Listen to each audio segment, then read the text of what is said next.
it's the right person. And she just looked at me and said, Dave, you just know. And she's been a part of so many films that I love growing up. It's like, again.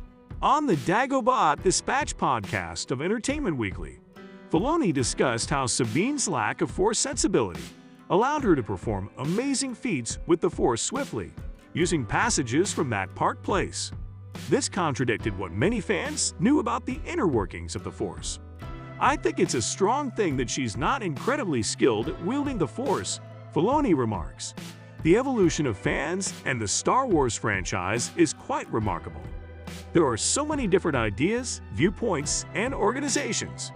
There are differing schools of thought regarding how they perceive the world, but essentially, all living things form an energy field called the Force, which you can comprehend if you only watch the movies that George made.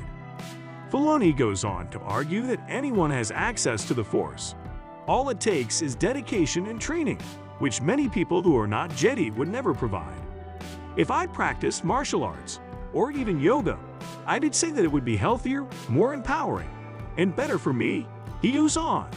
Why don't we all try it then? It requires time.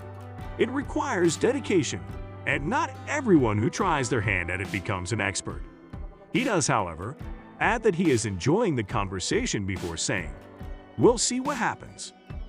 The notion that M counts, or the quantity of midichlorians in your cells, indicate that only certain people are able to utilize the Force led some fans to believe that this was a retcon. This notion is supported by Filoni's explanation, which states that some people are naturally gifted.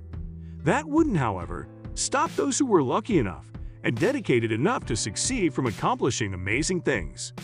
According to a CBR article, this misconception might have been exacerbated by the Jedi Order becoming disoriented and by employing blood testing to identify people who are Force-sensitive. Fans generally gave Filoni's Ahsoka a positive reception, giving the show a good review and commending it for the way the conclusion handled Sabine's conflict between the light and dark side. The season ended in October 2023, and Disney Plus, a streaming service, provides a summary.